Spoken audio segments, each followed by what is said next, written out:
Salut à toutes et tous, c'est Jaf. Aujourd'hui dans Bibi Blabla, nous allons tester le plugin Abbey Road 3 de chez Wave. Voilà, donc en attendant le visionnage qui va être passionnant et très English, je vous invite à vous abonner à ma chaîne YouTube et à cliquer sur la petite cloche de notification ici pour être informé des prochaines vidéos. On se retrouve après le jingle donc pour parler du nouveau plugin Abbey Road 3, le plugin de chez Wave. C'est simple pourtant. A tout de suite.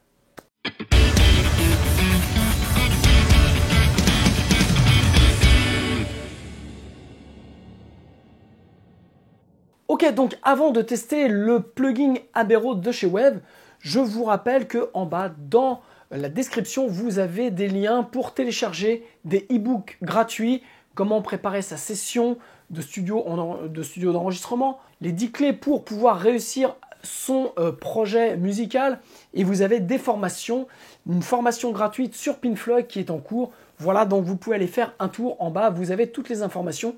Et pour celles et ceux qui veulent me payer une bière, eh bien vous avez un petit lien PayPal pour faire un don pour la chaîne. Voilà, donc nous allons maintenant parler de ce plugin Abbey Road de chez Wave. Wave a sorti il y a quelques temps, pas très longtemps, donc une nouvelle technologie qui s'appelle NX Tracker Head, qui permet en fait de reproduire au casque des sensations comme si vous étiez en fait dans une vraie pièce avec une acoustique particulière. Alors, vous savez très bien quand on travaille au casque, bien vous avez une image qui est complètement différente de ce que vous auriez dans un vrai studio d'enregistrement.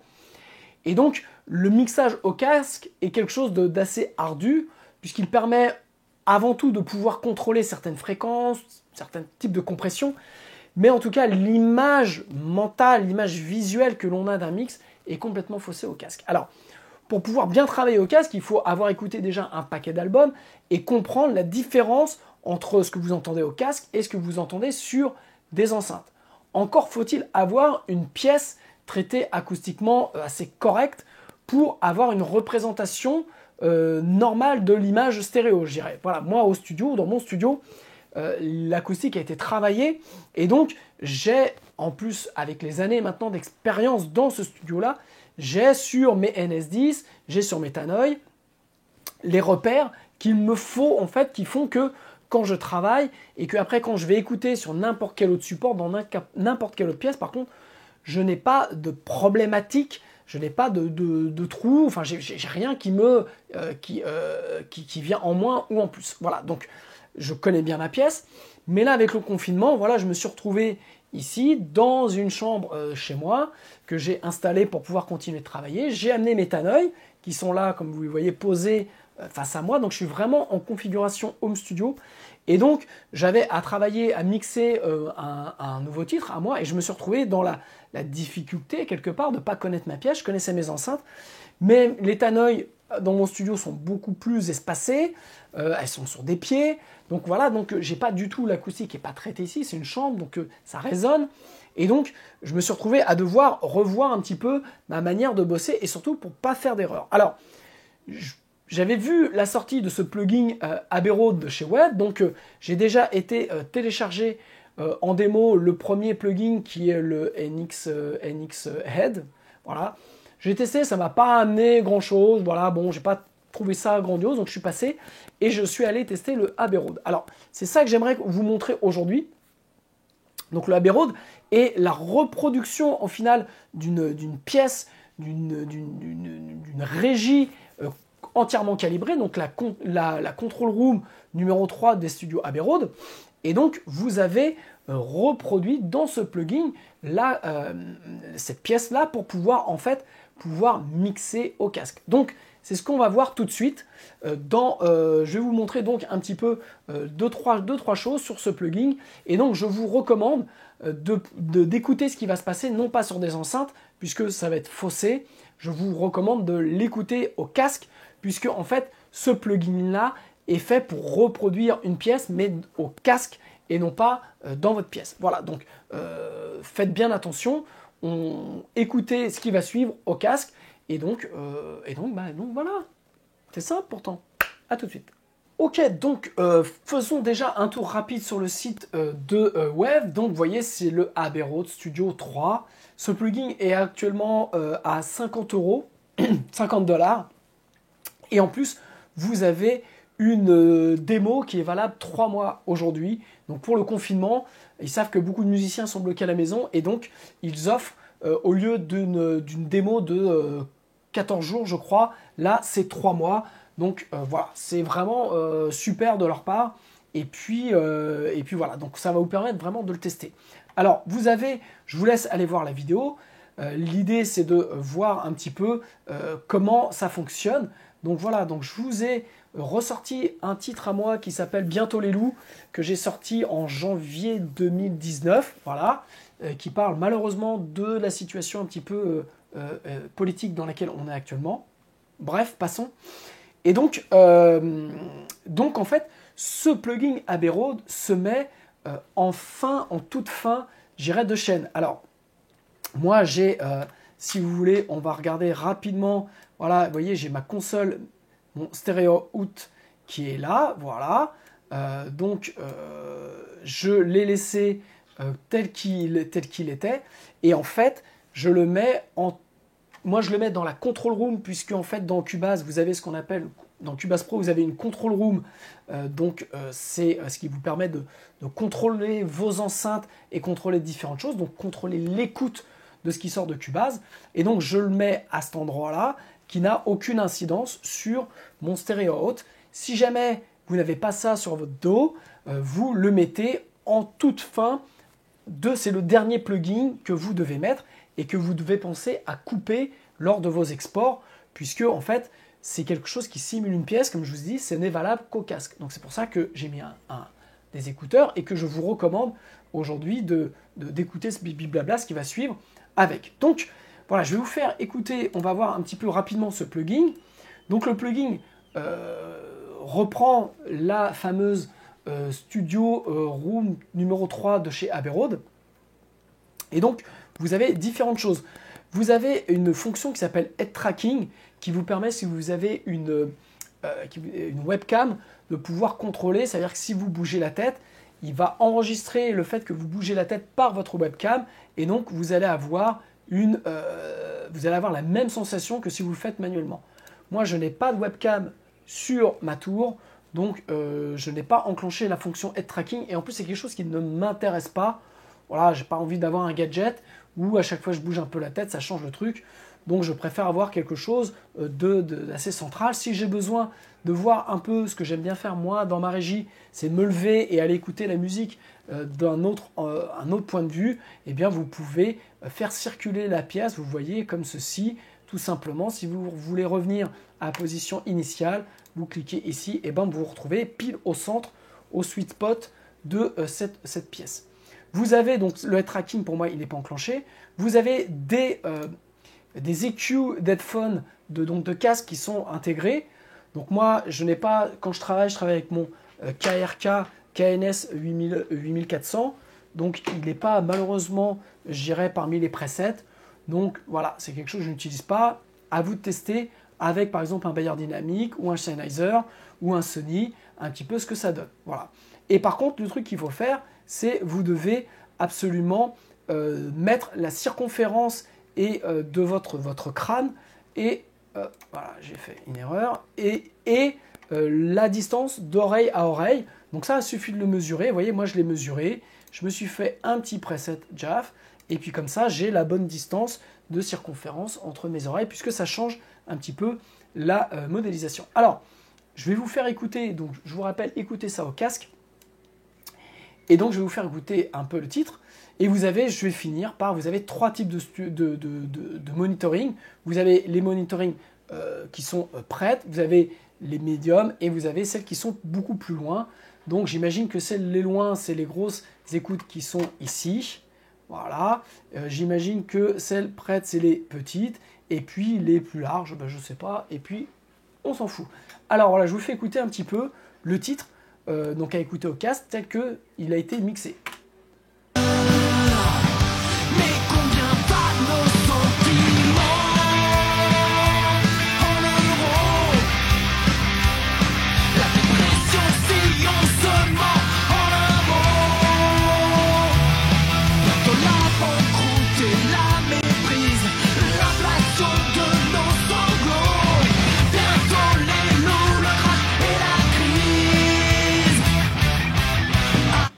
Ok, voilà, donc on va écouter maintenant avec la Control Room Abbey Road enclenchée.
Voilà, vous voyez, alors on a vraiment quelque chose qui est incroyable. Là, sur des petits earbuds comme ça s'entend, ça s'entend pas bien.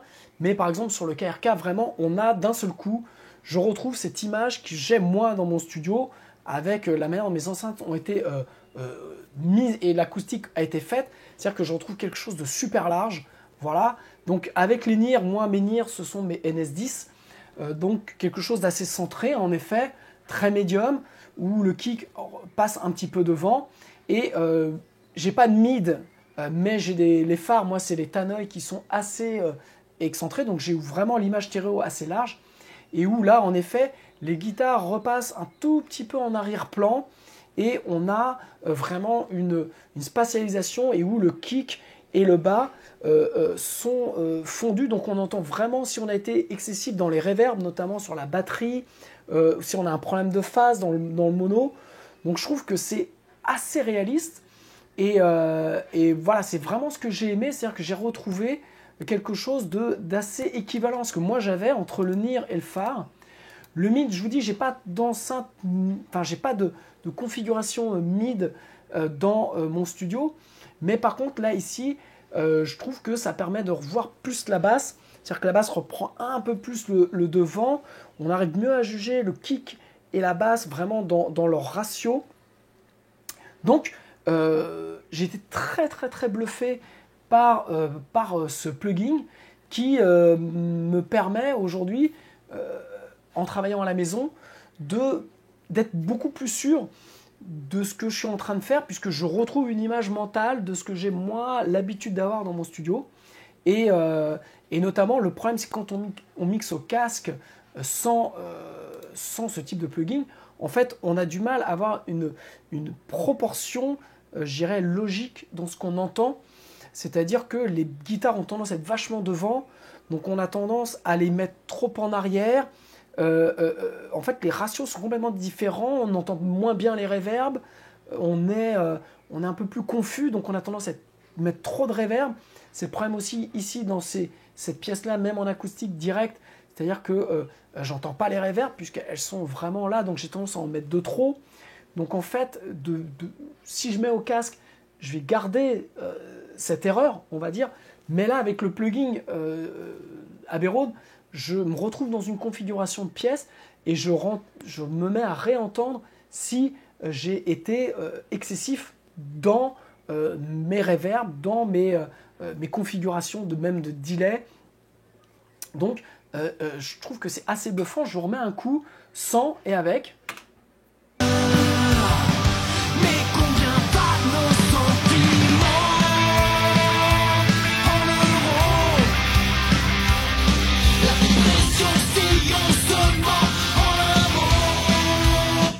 Écoutez le ratio qu'il y a entre le kick, comme il sonne sans le plugin assez plat.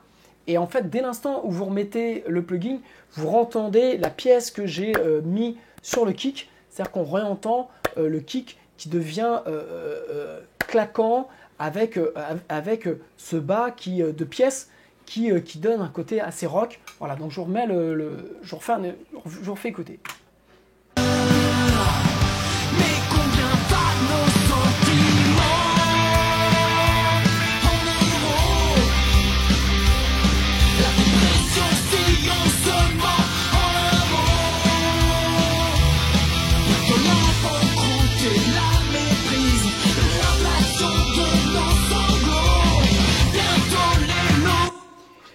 Voilà, donc on a vraiment quelque chose qui, vous allez remarquer, quand on est au casque comme ça, qui est très enfermé.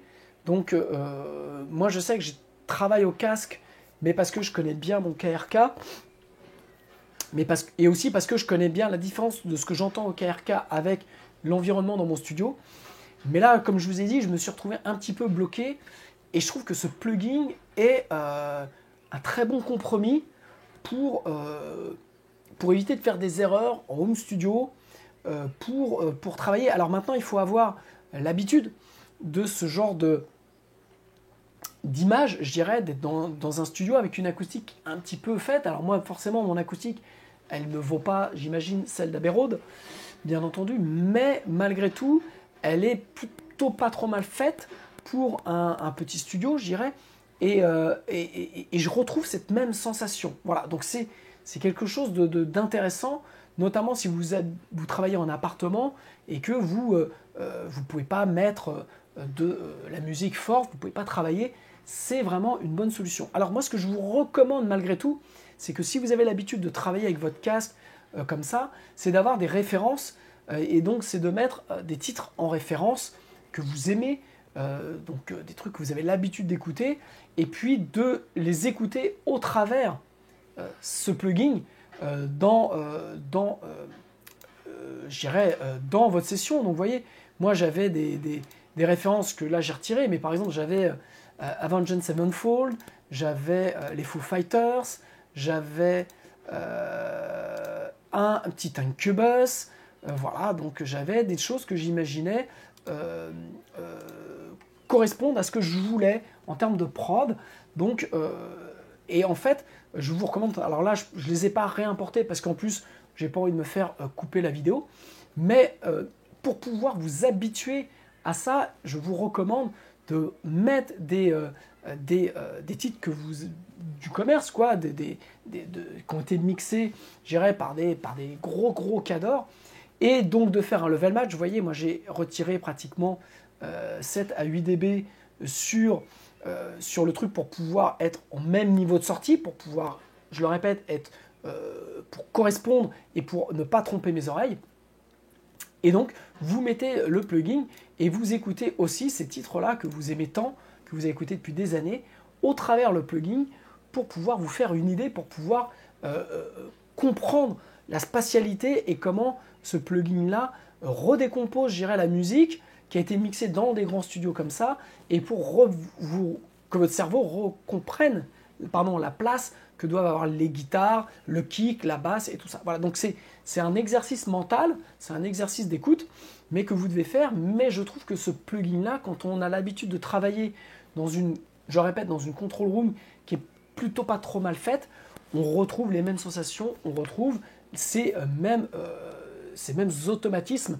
Et donc, vous allez pouvoir travailler de chez vous avec un casque pour pouvoir, approcher au plus proche des mix de précision. Mais, je le répète, travailler avec des références. De toute façon, il faut toujours avoir des références quand on mixe, de titres que vous aimez, pour pouvoir passer de l'un à l'autre et vous rendre compte à volume égal, à level match égal, pour pouvoir vraiment passer de, par exemple, Avenged Sevenfold à votre titre et voir ce qui va pas. Voilà, donc c'était un rapide aperçu de ce plugin de chez Wave, le Abbey Road Studio 3, que je vous recommande d'aller tester. En plus, vous avez 90 jours d'essai, donc c'est largement.